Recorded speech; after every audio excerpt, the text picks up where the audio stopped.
Good morning again. This is our second reflection, a short webinar for this Sunday.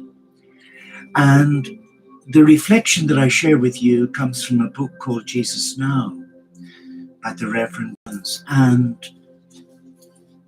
the theme for our guided reflection, Accumulators or Stewards, and this was read in our morning prayer this morning on YouTube and Facebook.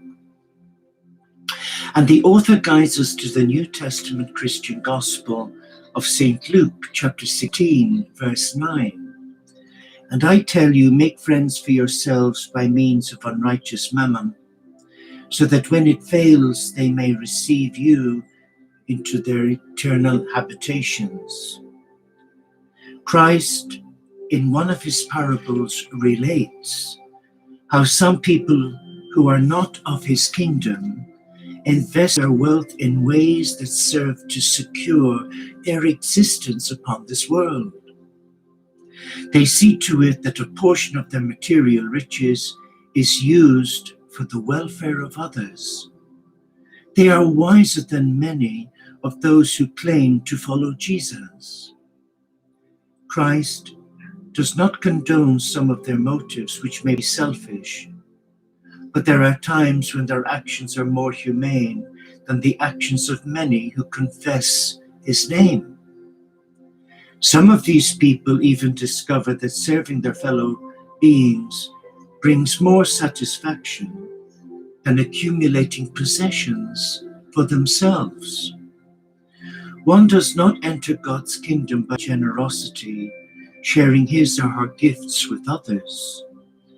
Though a person may thereby benefit by the love and devotion of those whom he or she serves, no one can come to the Father, Mother, God except through Christ. However, all who come unto him and become a part of his kingdom will accept their calling as stewards of God's great gifts and utilize them to bring light and joy into the lives of God's creatures about them. They will find their greatest joy in serving others, because in serving them, they are truly serving a loving God. What you have acquired and accumulated is not yours. All the good things that have come your way have come from the hand of a loving Father, Mother, God. While they are given to enrich your life here upon earth, they are also granted for the purpose of enriching and blessing the lives of others. When, however, you make God's gifts the objects of your loyalty and devotion, they take his place in your life, and they become a curse rather than a blessing, and may render you ineligible for that life and kingdom which he has prepared for you. In that event, you are in the midst of your grand accumulations, truly and eternally poverty-stricken. And you can read more from the Gospel of St. Luke, chapter 16, verses 1 to 9. I do hope and pray that the words I've shared with your heart have spoken to your heart.